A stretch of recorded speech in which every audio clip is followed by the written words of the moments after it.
All's Well That Ends Well by William Shakespeare. Act 1, Scene 1. Roussillon, the Count's palace.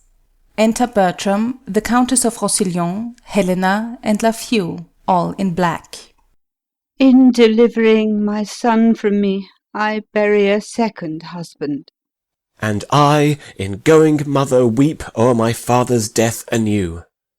But I must attend his Majesty's command, to whom I am now in ward, evermore in subjection. You shall find of the king a husband, madam, you, sir, a father. He that so generally is at all times good, must of necessity hold his virtue to you, whose worthiness would stir it up where it wanted, rather than lack it where there is such abundance. What hope is there of his Majesty's amendment? He hath abandoned his physicians, madam, under whose practices he hath persecuted time with hope, and finds no other advantage in the process but only the losing of hope by time. This young gentlewoman had a father, oh, that had, how sad a passage 'tis, whose skill was almost as great as his honesty. Had it stretched so far, would have made nature immortal, and death should have play for lack of work. Would for the king's sake he were living, I think it would be the death of the king's disease. How called you the man you speak of, madam? He was famous, sir, in his profession, and it was his great right to be so, Gerard de Narbonne. He was excellent indeed, madam. The king very lately spoke of him admiringly and mourningly. He was skilful enough to have lived still, if knowledge could be set up against mortality. What is it, my good lord, the king languishes of? A fistula, my lord. I heard not of it before. I would it were not notorious. Was this gentlewoman the daughter of Gerard de Narbonne? His sole child, my lord, and bequeathed to my overlooking. I have those hopes of her good that her education promises. Her disposition she inherits, which makes fair gifts fairer. For where an unclean mind carries virtuous qualities, there commendations go with pity. They are virtues and traitors too. In her they are the better for their simpleness. She derives her honesty and achieves her goodness. Your commendations, madam, get from her tears. 'Tis the best brine a maiden can season her praise in. The remembrance of her father never approaches her heart, but the tyranny of her sorrows takes all livelihood from her cheek. No more of this, Helena, go to, no more, lest it be rather thought you affect a sorrow than have it. I do affect a sorrow indeed, but I have it too. Moderate lamentation is the right of the dead. Excessive grief, the enemy to the living. If the living be enemy to the grief, the excess makes it soon mortal. Madam, I desire your holy wishes. How understand we that? Be thou blessed, Bertram, and succeed thy father in manners as in shape. Thy blood and virtue contend for empire in thee, and thy goodness share with thy birthright. Love all, trust a few, do wrong to none. Be able for thine enemy rather in power than use, and keep thy friend under thy own life's key. Be checked for silence, but never taxed for speech. What heaven more will that thee may furnish, and my prayers pluck down, fall on thy head. Farewell, my lord. 'Tis an unseasoned courtier. Good my lord, advise him. He cannot want the best that shall attend his love. Heaven bless him! Farewell, Bertram. Exit. To Helena. The best wishes that can be forged in your thoughts be servants to you. Be comfortable to my mother your mistress, and make much of her. Farewell, pretty lady. You must hold the credit of your father. Exeunt Bertram and Lafeu. Oh, were that all! I think not on my father, and these great tears grace his remembrance more than those I shed for him. What was he like? I have forgot him. My imagination carries no favour in't but Bertram's. I am undone. There is no living, none, if Bertram be away. 'Twere all one that I should love a bright particular star, and think to wed it, he is so above me. In his bright radiance and collateral light must I be comforted, not in his sphere. The ambition in my love thus plagues itself. The hind that would be mated by the lion must die for love.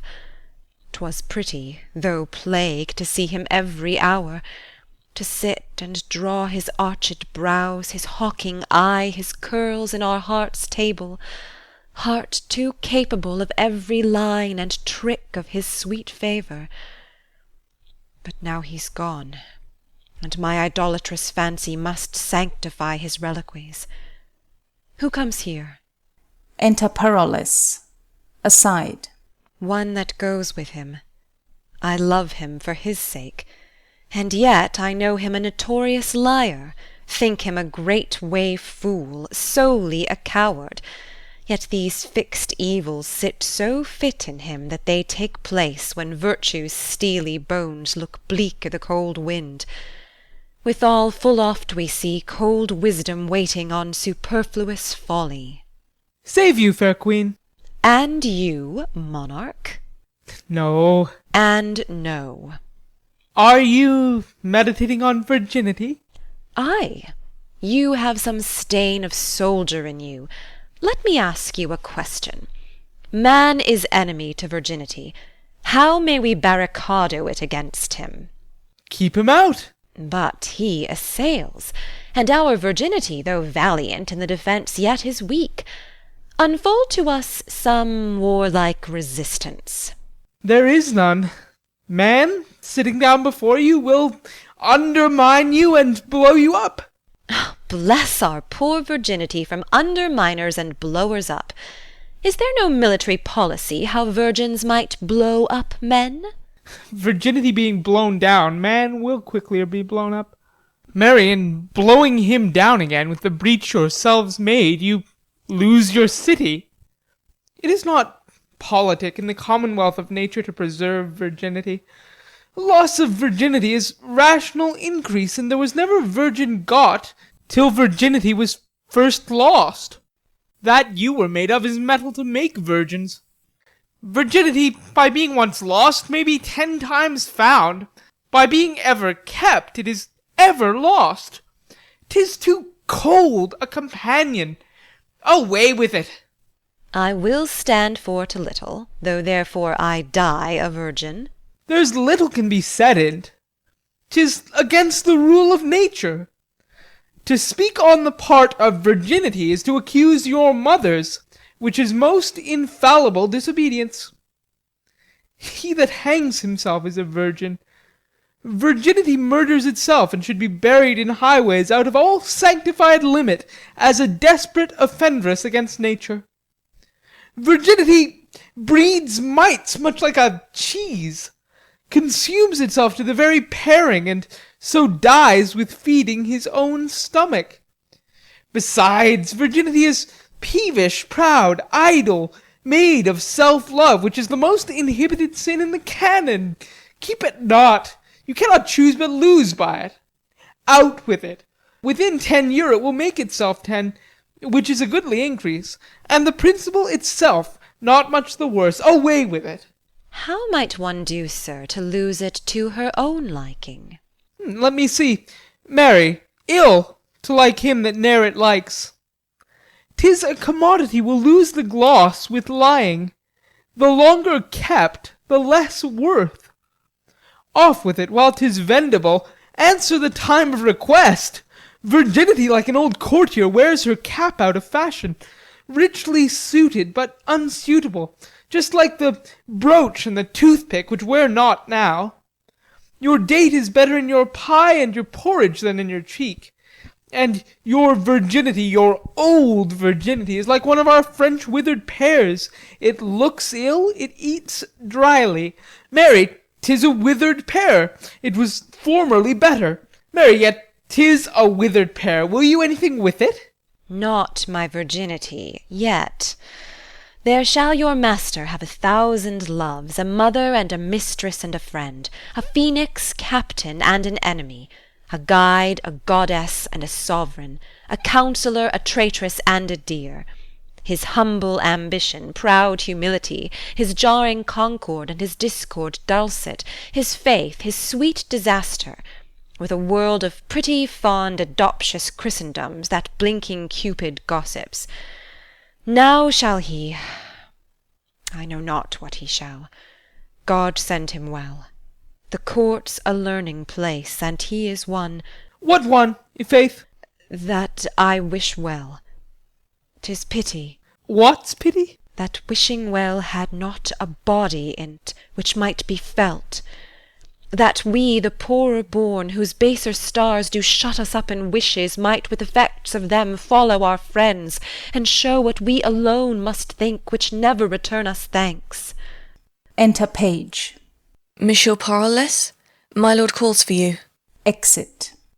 Ah, little Helen, farewell. If I can remember thee, I will think of thee at court. Monsieur Parolles, you were born under a charitable star. Under Mars, I. I especially think under Mars. Why under Mars? The wars have so kept you under that you must needs be born under Mars. When he was predominant. When he was retrograde, I think, rather. Why think you so? You go so much backward when you fight. That's for advantage. So is running away when fear proposes the safety. But the composition that your valour and fear makes in you is a virtue of a good wing, and I like the wear well. I am so full of business, I cannot answer thee acutely. I will return perfect courtier, in the which my instruction shall serve to naturalize thee, so thou wilt be capable of a courtier's counsel, and understand what advice shall thrust upon thee. Else thou diest in thy unthankfulness, and thine ignorance makes thee away. Farewell. Now when thou hast leisure, say thy prayers. When thou hast none, remember thy friends. And get thee a good husband, and use him as he uses thee. So, farewell. Exit. Our remedies oft in ourselves do lie, which we ascribe to heaven. The fated sky gives us free scope, only doth backward pull our slow designs when we ourselves are dull. What power is it which mounts my love so high, that makes me see and cannot feed mine eye? The mightiest space in fortune nature brings to join like likes and kiss like native things. Impossible be strange attempts to those that weigh their pains in sense, and do suppose what hath been cannot be. Whoever strove so show her merit that did miss her love. The king's disease, my project may deceive me, but my intents are fixed, and will not leave me. Exit. Scene 2. Paris, the King's Palace. Flourish of cornets. Enter the King of France, with letters and divers attendants. The Florentines and Senois are by the ears, have fought with equal fortune, and continue a braving war. So 'tis reported, sir. Nay, 'tis most credible. We here received it a certainty, vouched from our cousin Austria, with caution that the Florentine will move us for speedy aid, wherein our dearest friend prejudicates the business, and would seem to have us make denial. His love and wisdom, approved so to your majesty, may plead for amplest credence. He hath armed our answer, and Florence is denied before he comes. Yet for our gentlemen that mean to see the Tuscan service, freely have they leave to stand on either part. It well may serve a nursery to our gentry, who are sick for breathing in exploit. What's he comes here? Enter Bertram, Lafeu, and Parolles. It is the Count Roussillon, my good lord, young Bertram. Youth, thou bear'st thy father's face. Frank nature, rather curious than in haste, hath well composed thee. Thy father's model parts mayst thou inherit too. Welcome to Paris. My thanks and duty are your majesty's. I would I had that corporal soundness now, as when thy father and myself in friendship first tried our soldiership. He did look far into the service of the time, and was discipled of the bravest. He lasted long, but on us both did haggish age steal on and wore us out of act. It much repairs me to talk of your good father. In his youth he had the wit which I can well observe to-day in our young lords, but they may jest till their own scorn return to them unnoted, ere they can hide their levity in honour. So, like a courtier, contempt nor bitterness were in his pride, or sharpness. If they were, his equal had awaked them, and his honour. Clock to itself knew the true minute when exception bid him speak, and at this time his tongue obeyed his hand. Who were below him he used as creatures of another place, and bowed his eminent top to their low ranks, making them proud of his humility. In their poor praise he humbled. Such a man might be a copy to these younger times, which, followed well, would demonstrate them now, but goes backward. His good remembrance, sir, lies richer in your thoughts than on his tomb. So, in a proof, lives not his epitaph as in your royal speech. Would I were with him. He would always say, methinks I hear him now, his plausive words he scattered not in ears, but grafted them, to grow there and to bear. Let me not live. This his good melancholy oft began on the catastrophe and healed of pastime, when it was out. Let me not live, quoth he, after my flame lacks oil, to be the snuff of younger spirits, whose apprehensive senses all but new things disdain, whose judgments are mere fathers of their garments, whose constancies expire before their fashions. This he wished, I after him do after him wish too. Since I nor wax nor honey can bring home, I quickly were dissolved from my hive, to give some labourers room. You are loved, sir. They that least lend it you shall lack you first. I fill a place, I note. How long is't, Count, since the physician at your father's died? He was much famed. Some 6 months since, my lord. If he were living, I would try him yet. Lend me an arm, the rest have worn me out with several applications. Nature and sickness debate it at their leisure. Welcome, Count, my son's no dearer. Thank your majesty. Exeunt. Flourish. Scene 3. Roussillon, the Count's palace. Enter Countess, Steward, and Clown. I will now hear, what say you of this gentlewoman? Madam, the care I have had to even your content I wish might be found in the calendar of my past endeavours, for then we wound our modesty and make foul the clearness of our deservings when of ourselves we publish them. What does this knave here? Get you gone, sirrah. The complaints I have heard of you I do not all believe. 'Tis my slowness that I do not. For I know you lack not folly to commit them, and have ability enough to make such knaveries yours. 'Tis not unknown to you, madam. I am a poor fellow. Well, sir. No, madam, 'tis not so well that I am poor, though many of the rich are damned. But if I may have your ladyship's good will to go to the world, Isbel the woman and I will do as we may. Wilt thou needs be a beggar? I do beg your good will in this case. In what case? In Isbel's case, and mine own.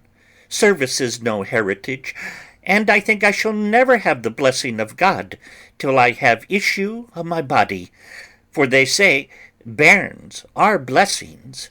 Tell me thy reason why thou wilt marry. My poor body, madam, requires it. I am driven on by the flesh, and he must needs go, that the devil drives. Is this all your worship's reason? Faith, madam, I have other holy reasons, such as they are. May the world know them.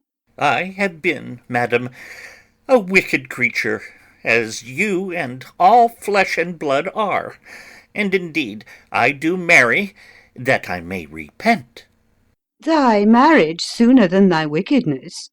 I am out of friends, madam, and I hope to have friends for my wife's sake. Such friends are thine enemies, knave. You're shallow, madam, in great friends, for the knaves come to do that for me which I am aweary of. He that ears my land spares my team, and gives me leave to in the crop. If I be his cuckold, he's my drudge. He that comforts my wife is the cherisher of my flesh and blood. He that cherishes my flesh and blood loves my flesh and blood. He that loves my flesh and blood is my friend, ergo, he that kisses my wife is my friend. If men could be contented to be what they are, there were no fear in marriage, for young Charbon the Puritan, and old Poysum the Papist, howsome'er their hearts are severed in religion, their heads are both one. They may jowl horns together like any deer in the herd. Wilt thou ever be a foul-mouthed and calumnious knave? A prophet I, madam, and I speak the truth the next way. For I the ballad will repeat, which men full true shall find. Your marriage comes by destiny, your cuckoo sings by kind. Get you gone, sir, I'll talk with you more anon. May it please you, madam, that he bid Helen come to you. Of her I am to speak. Sirrah, tell my gentlewoman I would speak with her. Helen, I mean. Was this fair face the cause, quoth she, why the Grecians sacked Troy? Fond done, done fond, was this King Priam's joy? With that she sighed as she stood. With that she sighed as she stood, and gave this sentence then, among 9 bad, if 1 be good. Among 9 bad, if 1 be good, there's yet 1 good in 10. What, 1 good in 10? You corrupt the song, sirrah. 1 good woman in 10, madam, which is a purifying of the song. Would God would serve the world so all the year. Will'd find no fault with the tithe woman, if I were the parson. 1 in 10, quotha, and we might have a good woman born but 1 every blazing star, or at an earthquake, 'twould mend the lottery well. A man may draw his heart out ere pluck one. You'll be gone, sir knave, and do as I command you. That man should be at woman's command, and yet no hurt done. Though honesty be no Puritan, yet it will do no hurt. It will wear the surplice of humility over the black gown of a big heart. I am going, forsooth. The business is for Helen to come hither. Exit. Well now. I know, madam, you love your gentlewoman entirely. Faith, I do. Her father bequeathed her to me, and she herself, without other advantage, may lawfully make title to as much love as she finds. There is more owing her than is paid, and more shall be paid her than she'll demand. Madam, I was very late more near her than I think she wished me. Alone she was, and did communicate to herself her own words to her own ears. She thought, I dare vow for her, they touched not any stranger sense. Her matter was, she loved your son. Fortune, she said, was no goddess that had put such difference betwixt their 2 estates. Love no god that would not extend his might, only where qualities were level. Diane no queen of virgins that would suffer her poor knight surprised, without rescue in the first assault, or ransom afterward. This she delivered in the most bitter touch of sorrow that e'er I heard virgin exclaim in, which I held my duty speedily to acquaint you withal, sithence in the loss that may happen, it concerns you something to know it. You have discharged this honestly. Keep it to yourself. Many likelihoods informed me of this before, which hung so tottering in the balance that I could neither believe nor misdoubt. Pray you leave me. Stall this in your bosom, and I thank you for your honest care. I will speak with you further anon. Exit Steward. Enter Helena. Even so it was with me when I was young. If ever we are nature's, these are ours. This thorn doth to our rose of youth rightly belong. Our blood to us, this to our blood is born. It is the show and seal of nature's truth, where love's strong passion is impressed in youth. By our remembrances of days foregone, such were our faults, or then we thought them none. Her eye is sick on't, I observe her now. What is your pleasure, madam? You know, Helen, I am a mother to you. Mine honourable mistress. Nay, a mother. Why not a mother? When I said a mother, methought you saw a serpent. What's in mother that you start at it? I say I am your mother, and put you in the catalogue of those that were enwombed mine. 'Tis often seen adoption strives with nature, and choice breeds a native slipped to us from foreign seeds. You ne'er oppressed me with a mother's groan, yet I express to you a mother's care. God's mercy, maiden, does it curd thy blood to say I am thy mother? What's the matter, that this distempered messenger of wet, the many-coloured iris, rounds thine eye? Why, that you are my daughter? That I am not. I say I am your mother. Pardon, madam, the Count Roussillon cannot be my brother. I am from humble, he from honoured name. No note upon my parents, his all noble. My master, my dear lord he is, and I his servant live, and will his vassal die. He must not be my brother. Nor I your mother. You are my mother, madam. Would you were. So that my lord your son were not my brother. Indeed, my mother. Or were you both our mothers, I care no more for than I do for heaven, so I were not his sister.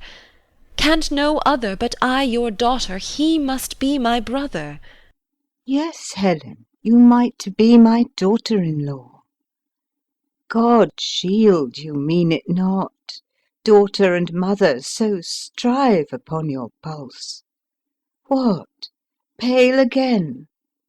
My fear hath catched your fondness.